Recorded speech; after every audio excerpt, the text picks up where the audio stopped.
On vous souhaite la bienvenue à ericlatour.com. Dans quelques instants, on dresse le portrait de l'immobilier en 2022. Est-ce un marché de vendeurs ou d'acheteurs? Vous allez être très surpris par les réponses d'Alexandre Desrochers de Royal Lepage. Mais d'abord, lui, c'est un jeune comédien, mais ça fait quand même 10 ans qu'il fait ça. Il a un rôle clé dans Les Bracelets rouges. C'est Étienne Gallois.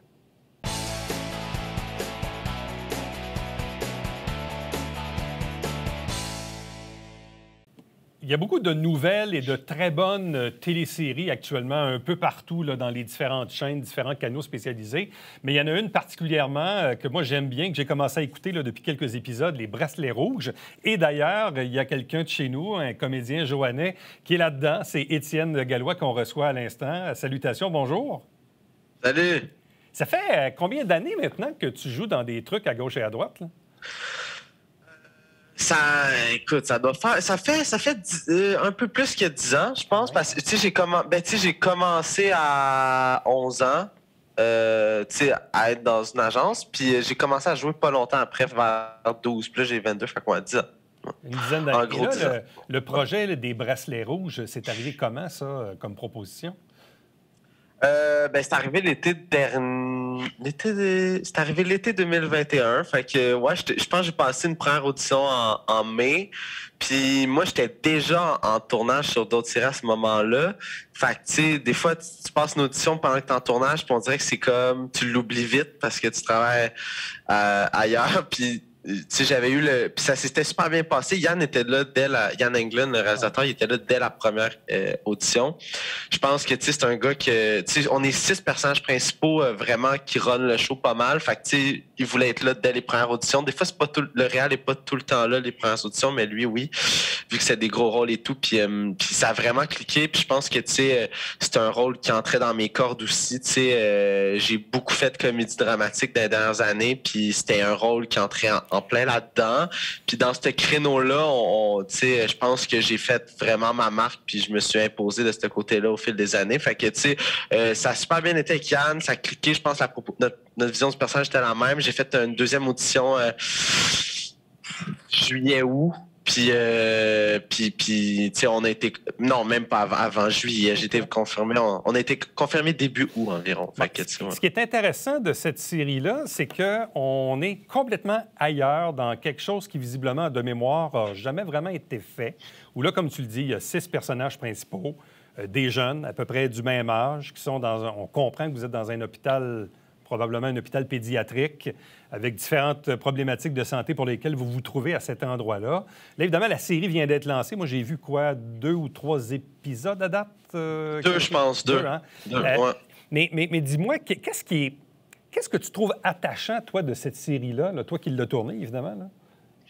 Ben moi, une des affaires, je trouvais vraiment le fun à base, c'est que, tu sais, c'est des jeunes qu'on imagine viennent de plusieurs milieux super différents, même de plusieurs probablement villes. C'est le fun parce que même dans le joual ou dans l'accent, on a tout, on parle tout de manière différente. Puis c'est vraiment pour moi une espèce de collision de personnalités, des jeunes qui n'auraient pas nécessairement été amis en dehors du contexte de l'hôpital, mais qui là se retrouvent ensemble là. Puis vu qu'ils ont tous et chacun, ils passent tous à travers une période difficile, puis ils ont tous des problèmes. Fait qu'à travers ça, ils vont bâtir une amitié. Puis je trouve ça le fun, parce que justement, même si c'est une série hospitalière, on n'est pas dans le gros... Oui, des fois, on est dans des moments extrêmement dramatiques, mais on est aussi... des fois dans des moments extrêmement comiques, dans des moments extrêmement lumineux, justement parce que ces personnages-là ont tellement des clashs de personnalités que, tu sais, des fois, on va dédramatiser quelque chose par une joke ou par... puis, tu sais, ensemble aussi, c'est... Tu sais, juste les personnages, je pense, que je joue, puis le personnage que Léane Deslay joue, Kim, c'est des personnages très drôles. Même Anthony Terrien, un des deux... qui a le cancer, tu sais, qui joue Félix, que lui est à l'hôpital depuis longtemps, puis tout. Tu sais, moi, je le trouve drôle. Lui, c'est un gars qui, tu sais, malgré qu'il n'a plus une jambe, puis que, tu sais, il sait pas trop s'il va s'en sortir à un moment donné, il est drôle. C'est trop intéressant parce que là, on a des cas de cancer, d'amputation, de coma qui s'étire, de perte de conscience, d'anorexie. Dans ton cas, c'est un accident de VTT, mais là, il y a une histoire de DPJ. Là, tu es avec ton grand-père qui est joué par Marcel Leboeuf. Est-ce que c'était plaisant de jouer avec Marcel? Ben, c'était fou, là, tu sais. Moi, pour moi, c'est sûr que Marcel Leboeuf, c'est un grand acteur. Il a marqué notre paysage culturel ici. Puis de jouer avec lui, c'est sûr, c'est un gros apprentissage. Puis il est vraiment drôle, il est super smart. Puis on a eu bien du fun parce que, tu sais, veux pas, c'est ça, vu que j'ai pas de parents, techniquement, dans la série, c'est lui ma figure paternelle quasiment. Là, fait qu'on a des grosses scènes vraiment le fun. Puis c'était vraiment cool de pouvoir jouer ensemble, de jongler un peu, c'est ça, entre le comique. Parce que Marcel Leboeuf, c'est quelqu'un d'extrêmement touchant, mais aussi d'extrêmement drôle. Fait que c'était le fun de pouvoir avoir un modèle comme ça. On sait que Marcel est devenu conseiller municipal à Mont-Saint-Hilaire, mais est-ce qu'il t'a parlé de sa voiture électrique? Non, je pense qu'on n'en a pas parlé de sa voiture électrique. Parce qu'il en parle à tout le monde. En tout cas, c'est une blague. Mais, on parlait surtout beaucoup de son... parce qu'il fait du sirop d'érable puis des produits d'érablière. C'est surtout ça. Là, dis-moi, est-ce que tu avais déjà eu l'occasion de te pratiquer à te promener en fauteuil roulant avec une jambe à mancher comme ça, là? Un peu, mais pas avec la jambe. Parce que l'affaire, c'est que la chaise roulante, on en a reçu un peu avant le tournage. On a eu un mois et demi de pratique en chaise roulante. Parce que c'est sûr qu'il fallait que ça devienne une seconde nature. On passe 55 jours de tournage en chaise roulante. Faut que ça brasse. Mais tu sais, l'affaire, c'est que les deux gars qui ont le cancer, il y avait des chaises roulantes plus performantes. On appelle ça des Formule 1 de la chaise roulante quasiment. Là, les autres, c'est des chaises roulantes extrêmement légères qui se bougent facilement. Moi, vu que j'avais justement un pied une jambe dans le plâtre au complet, il fallait que j'aie une chaise roulante qui supporte mon pied et tout. Fait qu'elle est plus lourde. Puis en plus, j'avais un genre de plâtre j'ai un plâtre dans le bras qui monte jusqu'à mon pouce. Fait que rouler avec ça, c'était full tough là, parce que j'avais pas mon pouce pour contrôler la roue. Fait que puis les plâtres ont été faites sur mesure quand même proche du tournage. Fait que ça a été quand même il a fallu que je m'habitue vite. Puis ce qu'on faisait, c'est qu'on mettait des pads dans le plâtre pour m'aider à pas me blesser trop. Parce que c'était vraiment une paire de manches, mais c'était le fun. C'était vraiment cool de pouvoir. Cette saison-ci, on parle de quoi? Une dizaine d'épisodes? 10 épisodes du Nord. Ouais. Et après ça, est-ce qu'il y aura une saison 2, une saison 3? Qu'est-ce qu'on en sait en date d'aujourd'hui? Ben, tu sais, c'est une adaptation. Ça a été fait. C'est une série originalement catalane qui a été faite aux États-Unis, en Europe, un peu partout. Ça a été des succès un peu partout. La série originale, elle a 3 saisons. En France, ils en ont fait 4. Je pense que il y a une infinie de possibilités. Moi, je pense que si le public aime ça et que ça fonctionne, I guess que ce serait le fun qu'il y ait une saison 2. Moi, je suis pas au courant de ça, mais je pense que c'est le genre de série qui est pas faite pour être fermée. Fait que ce serait le fun qu'il y ait d'autres saisons. Puis originalement, il y en a d'autres aussi. Après ça, est-ce que ça va être 8 saisons? Je sais pas, je penserais pas. Mais en tout cas, moi, je pense qu'il y aurait du stock pour en faire 3, mais je sais pas ce qu'ils veulent faire avec ça. En quoi cette série-là, avec le rôle que tu y joues, c'est différent de ce que tu as fait? En quoi c'était un défi d'acteur de jouer ce rôle-là par rapport à d'autres rôles que tu as déjà fait dans le passé? Ben, pour moi, même si le style de jeu est le même, la base des personnages est tout le temps différente. Je pense que Kevin, c'était mon rôle le plus immature à date. Mettons, entre le comique et le drame, c'est quelqu'un qui n'a pas de filtre. Moi, je disais tout le temps à Yann, je pense que j'ai rajeuni 10 ans d'âge mental pendant 4 mois de tournage. Là, parce que c'est le genre de rôle où tu peux pas te permettre de être un peu... j'avais pas dit intelligent, là, mais parce qu'il est quand même intelligent. Kevin, c'est pas un petit con, mais c'est un peu un petit con, mais mon point, c'est juste que, je pense qu'il fallait que je me remette dans la peau d'un petit cul de 16 ans, puis alors que, avant, quand je jouais de la comédie dramatique, où souvent, c'est des personnages de mon âge, quand j'ai fait Avant qu'on explose, même si j'avais 17 ans, j'avais 17 ans, fait que même si moi, je jouais des trucs un peu plus vieux, un peu plus matures, ben, c'est la même gamme. Là, j'avais 22 ans, mais je jouais un gars de 16 ans, fait qu'il y avait ça qui est un peu... Puis aussi, il y avait des gros défis dramatiques, veux pas, parce que, là, on a vu le Kevin Bobley puis tout, mais il va y avoir des moments difficiles et tout, puis c'était un peu d'essayer de trouver le juste milieu où, oui, on joue de la comédie, oui, on joue du drame, mais faut pas aller d'un deux à l'extrême. Faut trouver une espèce de ton où tout est honnête, puis vrai, puis pas surjoué, Puis c'est tough, surtout en comédie, de pas jouer de la comédie surjouée, Puis ça, c'était mon défi, puis c'est ce que j'essaie de construire aussi dans mon style de jeu. Tu le disais tantôt, ça fait une dizaine d'années que tu roules ta bosse dans le domaine. On t'a déjà reçu ici à l'émission, mais dans les années où je pense que tu étais encore au secondaire à l'école Beaulieu, ça fait un bail de ça. Là, dis-moi, est-ce que tu est-ce que tu travailles à temps plein dans le domaine de la production télévisuelle ou est-ce que tu as d'autres... Est-ce que tu fais ça pas mal à temps plein maintenant? Moi, je fais ça à temps plein depuis que j'ai 15-16 ans. Ah, ouais. Ouais, tu sais. C'est sûr, j'avais l'école aussi jusqu'à temps que je finisse le secondaire, mais depuis, ça n'a pas arrêté depuis que j'ai 15-16 ans, honnêtement. Tu sais, je me considère vraiment chanceux parce que, tu sais, je sais que, tu sais, souvent le monde dit c'est un milieu difficile, puis oui, c'est vrai, mais moi, ça va bien. OK, fait que ça t'occupe à temps plein. Pour l'instant, en tout cas.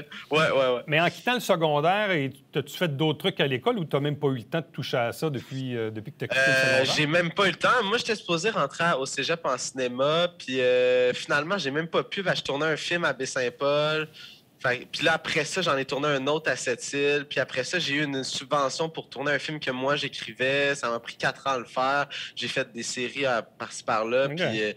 Puis j'ai pas arrêté depuis. J'ai sorti mon film l'année passée sur Crave, tu sais, qu'ils avaient acheté. Puis j'étais comme, tu sais, l'écriture, la réalisation est arrivée dans ma vie. J'ai continué à jouer aussi, puis il y a eu la pandémie, que j'ai eu une petite pause, puis même, ça n'a pas été une pause tant longue que ça, parce que des moments que ça a un peu recommencé, j'ai décroché 3 leads de télé, puis j'ai tourné ça toute l'année, tu sais, fait que c'était comme... Et ton film sur Crave, il doit être encore disponible en ce moment? Ouais, c'est une exclusivité Crave, il est sur Crave ça s'appelle tout le temps.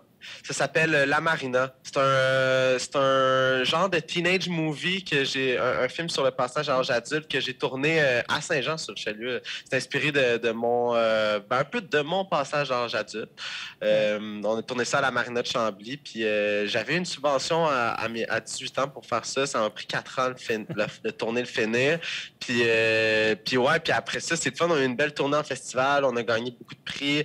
Puis Crave l'ont acheté. Puis là, il est sur leur plateforme. Puis c'est le fun parce que c'est un film qui a un petit budget. Fait que il serait resté en salle probablement une semaine au cinéma Beaubien. Là. Fait que, personne ne l'aurait vu, mais là, au moins sur Crave, le monde peut le voir. Là, ton CV doit bien avoir 4-5 pages minimum, mais disons, c'est quoi pour toi les principaux faits saillants ou les principales productions qui ont été marquantes pour toi dans ces 10 années comme comédien? Je pense que probablement la production la plus marquante pour moi, en tout cas, ça aurait été le film Prank que j'avais tourné à 14 ans parce qu'on avait fait la Mostra de Venise avec à l'époque, puis ça avait vraiment, pour moi en tout cas, lancé ma carrière un peu parce que ça m'avait fait découvrir au monde du cinéma et de la télé, vu que c'était un petit film qui avait vraiment beaucoup fonctionné. Moi, ça a eu vraiment des répercussions dans ma vie parce que même après ça, j'avais eu l'échappée, puis là, j'étais entré dans comme la grosse machine TVA, puis puis je pense qu'après, ça a été... moi, je pense que Prank, c'est le point marquant, parce que j'ai vu une différence après ça. Puis on dirait qu'après, j'ai fait Avant qu'on explose aussi et Quespan, qui sont 2 longs métrages qui ont beaucoup fonctionné. Puis on dirait que j'ai fait un peu ma marque dans le style de jeu que je voulais faire, qui est de la comédie dramatique, tu sais. Puis après ça, ça n'a pas arrêté, on dirait, parce que dans Quespan et Avant qu'on explose, je montrais une grande palette autant comique que dramatique. Puis c'était des films extrêmement différents aussi. Fait qu'on dirait que ça a fait comme... Après ça, ça a explosé, puis j'ai pu montrer que j'étais capable de jouer un peu n'importe quoi, autant à la télé qu'au cinéma. Fait que, mais je pense que ça part beaucoup de Prank. Ouais. Bien, bravo, évidemment, pour ce rôle dans Les Bracelets Rouges, puis en souhaitant qu'il y ait au Québec une 2 ou une 3e saison. C'est ce qu'on verra, évidemment, selon la réponse du public. Puis bravo, évidemment, pour l'ensemble de l'œuvre, puis bonne chance pour la suite et les projets futurs. Bien, merci, c'est bien gentil. Ça fait plaisir. Reste avec nous, on vous revient après ceci.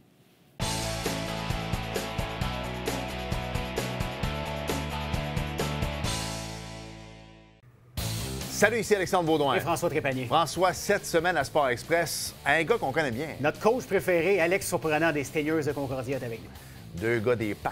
Oh, moi, je m'en vais. Ouais. Manquez pas ça. Manquez pas ça.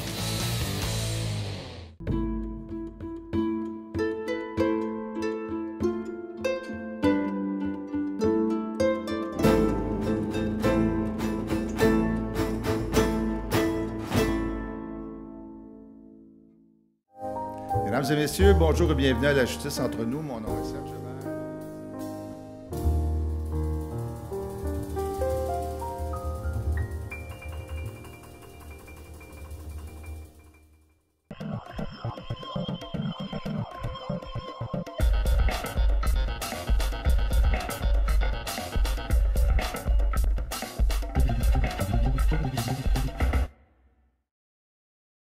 Mesdames et messieurs, bon matin et bienvenue à votre télé-bingo sur les ondes de télévision du Haut-Richelieu. Vous aimeriez jouer au bingo dans le confort de votre foyer? C'est possible. Tous les dimanches matins, 9h30, à la télévision du Haut-Richelieu, maintenant en haute définition au 609. Pour vous procurer les livrets du Télébingo, c'est facile. Consultez la liste de nos 30 dépositaires au www.tvhr9.com.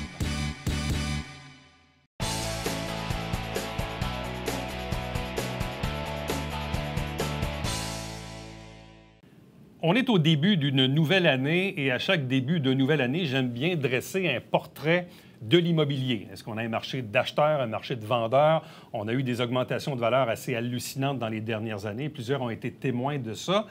Et là, maintenant, le marché, il va se situer comment? Il va s'opérer comment dans les prochains mois, dans les prochaines semaines? Puis souvent, le mois de janvier aussi, c'est le moment de l'année où on commence à penser des fois à vendre ou à acheter une maison, ou quelqu'un qui est à logement décide d'aller vers la propriété. Bref, c'est le bon moment pour en parler. Et un de ceux qui est très bon pour vulgariser la situation, c'est le président et courtier chez Royal Lepage Excellence, Alexandre Desrochers. Bonjour et bienvenue. Bonjour, Éric. Alors, la question, est-ce un marché d'acheteurs ou de vendeurs en 2022? On ne peut pas être plus de vendeurs que ça l'était. Encore? Encore, ah oui, vraiment. Vraiment. Les dernières statistiques sont sorties. Il manque 41 de maisons. C'est-à-dire il y a 41 moins d'inscriptions que dans les dernières années. Puis c'est un retard qu'on accumule depuis le premier confinement, qui s'accentue. Et puis, on ne voit pas le jour que les inventaires vont revenir là, à flot, là, en tout cas pas dans un avenir rapproché. Ce qui a fait que les prix, dans la dernière année, ont augmenté de 25 Puis, on table cette année, selon Royal Lepage, sur des prévisions à 10,5 de plus au niveau des prix encore, s'il n'y a pas plusieurs autres variants, parce qu'ils commencent à parler comme ça. Mais est-ce que c'est une situation qui est propre à la Rive-Sud, à la région de Saint-Jean-sur-Richelieu, ou c'est un phénomène qu'on observe à la grandeur du Québec? Pas mal à la grandeur du Québec. Voyez-vous, hier, j'étais avec des gens qui voulaient vendre leur propriété, ils s'en vont à Chicoutimi. Et puis là-bas aussi, c'est peut-être dans une moindre mesure qu'ici, évidemment. Mais il y a un impact aussi. Mais là-bas aussi, les prix ont augmenté, puis c'est plus ce que c'était là, avant. Donc, pour avoir ce que vous appelez, vous, l'équilibre de l'inventaire, il manque actuellement 41 de maisons pour avoir l'équilibre. Ouais. Disons que demain matin, vous me donneriez 500 maisons à vendre, puis j'aurais pas peur. Ah oui, à ce point-là. À ce point-là. Puis on parle pour Saint-Jean. Si on se reporte il y a quelques années, là, il y avait 150 maisons à vendre à Saint-Jean. On parle de 130, 150 présentement. Donc, ils se vendent rapidement? Automatiquement. Encore une fois, est-ce que les ventes se terminent au-delà du prix même demandé avec la surenchère? Oui, la plupart du temps. 2 sur 3 minimum. Quand on s'était vu la dernière fois, tu avais donné un exemple, entre autres, dans une maison dans le quartier Saint-Gérard. Oui. Je pense que tu avais eu, je sais pas, 48 visites en je sais pas En plein ça, 48 visites, oui. Puis finalement, la transaction s'était soldée par une augmentation assez substantielle. Je pense que les résidents demandaient 400 000 puis ils ont vendu 550 ou quelque chose comme ça. Ça, on voit encore ce genre de transactions-là en ce moment? Absolument. C'est encore un peu plus fort là, si on sort de Saint-Jean, là, puis on va juste un petit peu plus près de Montréal. Là. Je viens de faire un dossier. 85 visites en 3 jours. Prix d'inscription 3,25, vendu 4,50. Puis si on se reporte à Saint-Jean, c'est juste qu'il y a un petit peu moins de visites en nombre, mais ça se répercute toujours en situation d'offres multiples et en surenchère, oui. Bon, souvent, on disait que Saint-Jean était un peu en rattrapage par rapport à Chambly, disons. Est-ce que c'est encore ça? Autrement dit, est-ce que l'augmentation des valeurs à Saint-Jean est légèrement plus élevée que celle qu'on observe à Chambly ou dans la première couronne de Montréal? Non, ça va tout se suivre. Ah oui? Oui. Là, on est rendu à un prix médian, ça veut dire à 489 000 à Saint-Jean. Ça veut dire qu'il y a autant de maisons plus chères que 489 000 que moins chères qui se vendent. Donc, on peut quasiment tabler sur un budget avec des gens qui veulent accéder à la propriété. On voit régulièrement maintenant des budgets de 500 000 pour accéder à la propriété. Ce qu'on ne voyait pas du tout. Bon. En même temps, les taux d'intérêt, à ce jour, sont encore relativement bas. On signe aujourd'hui du 1,28, 1,50, 1,60 encore. Ah, ouais. Ouais. Donc, même si le taux d'intérêt, même si le taux directeur augmentait un peu, Ça changerait C'est rien. pas, on n'est pas dans du 10-15 comme on a déjà vécu dans les années 80. Non, puis économiquement, on le sait, c'est pas viable. S'il augmenterait les taux de 1 ça changerait totalement la donne, puis je veux dire, on le servirait. Et quelqu'un qui regarde le marché puis qui dit, bon, ben, à la place, je vais me faire bâtir, le coût des matériaux fait que ça revient au même. Exactement. Fait que le conseil que j'aurais à donner à quelqu'un qui dit, moi, de toute façon, je veux m'acheter une propriété, c'est de sauter le plus vite possible dans le marché. J'avais un client, justement, en fin de semaine, qu'on jasait de ça. Lui, il avait 100 000 il y a 2 ans. Mais il attendait. T'sais, il disait, ça peut pas rester comme ça continuera pas. Là, il dit, aujourd'hui, mon 100 000, il vaut bien moins qu'il valait. Puis c'est la réalité. Fait que quand on dit en immobilier, c'est quand qu'il est le temps, c'est là. OK. Mais je reviens à un chiffre que tu as donné tantôt. Tu disais qu'il y a eu une augmentation des valeurs d'environ 25 depuis 2 ans, mais que vous vous attendez à une nouvelle augmentation des valeurs de 10 dans la prochaine année. Oui, selon Royal Lepage, 10,5 au Québec. Mais c'est énorme. C'est énorme, mais tant que les inventaires vont être aussi bas, on peut pas arriver à... Il manque, je regardais un autre article, là, dans le très grand Montréal, il manque 53 000 maisons. Ouais. Pour avoir un certain équilibre, là, commencer à parler d'un équilibre. C'est quelque chose qui va être très long à rattraper. Tu sais, moi, il y a 2 choses que je me dis. Si demain matin, j'arrondis, là, disons, je vends ma maison 500 000, puis je m'en rachète une autre à 500 000, ou un peu plus ou un peu moins. Bon, ça reste pas mal pareil. Mais quelqu'un là, qui est un jeune couple, là, 25, 28, 30 ans, qui veut avoir des enfants, qui est à logement en ce moment, qui paie probablement 900, 1 1200 par mois, si c'est pas plus. Là, ça va y faire des paiements de combien s'il s'achète une maison à 500 000? Ça y prend combien de, comme on dit, le fameux mot, le cash down, là, le dépôt? On donne combien? 5, 10 5 encore. 5 Ça n'a pas changé. 5 de 500 000, c'est un bon montant quand même. Oui, c'est 25 000. OK. Ouais. Puis là, après ça, tu amortis ça sur 25, 30 ans? Non, quand on est en bas de 20 de mise de fonds, c'est sur 25 ans. Toujours. Oui. Puis, si vous mettez 20 de mise de fonds ou plus, là, vous avez l'occasion d'aller à sur 30 ans. Là, on peut amortir plus haut à ce moment-là. Exactement. Mais de plus en plus, on voit le père, la mère aller sur l'hypothèque avec les enfants. On voit des dons d'équité sur les maisons. On voit carrément des dons.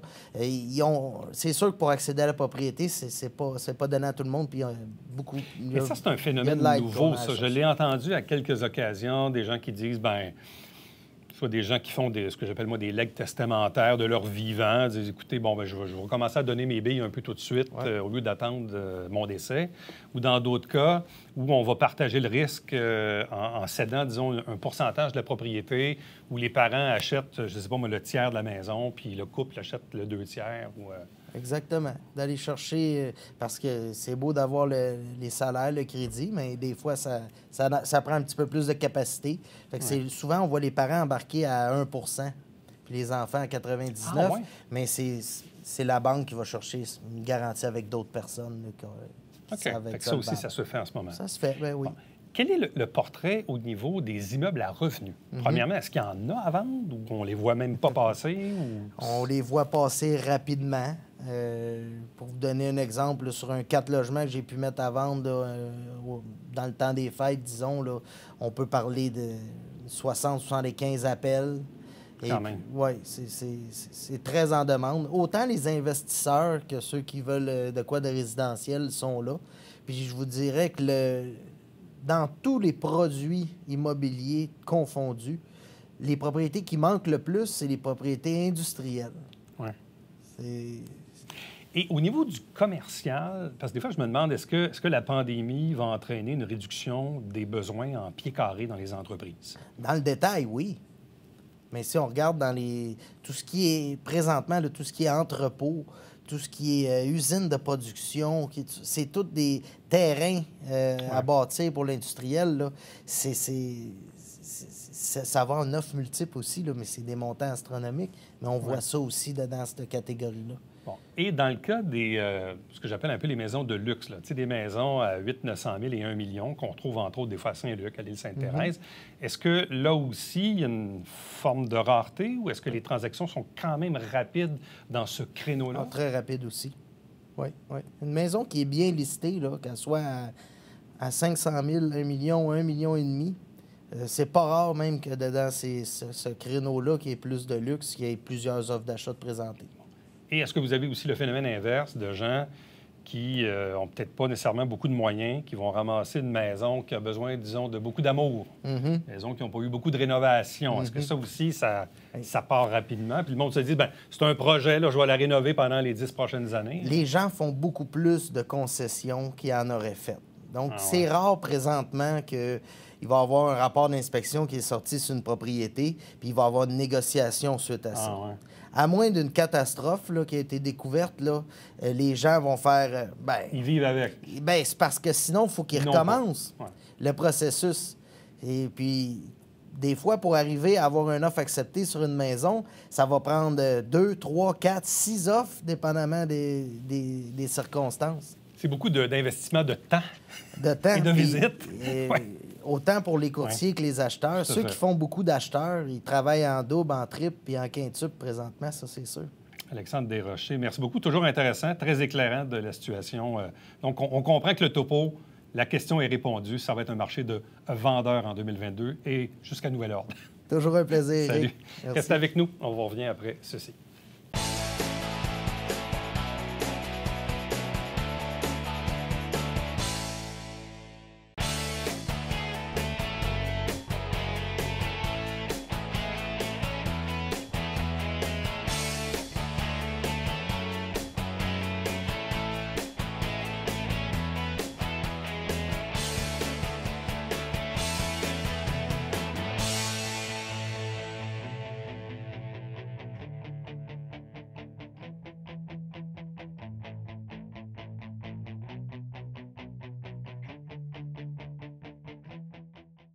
Vous savez qu'à chaque année, la Ville de Saint-Jean-sur-Richelieu a une politique d'acquisition d'œuvres d'art. Il y a un budget qui est dédié à ça à chaque année. Là, on est dans la période de l'année de l'appel de dossiers, de candidatures. Donc, les artistes qui nous regardez en ce moment, vous avez jusqu'à la fin du mois de février pour soumettre vos dossiers. Et qui sait, peut-être que la Ville de Saint-Jean va acheter votre œuvre. À demain. Bye-bye.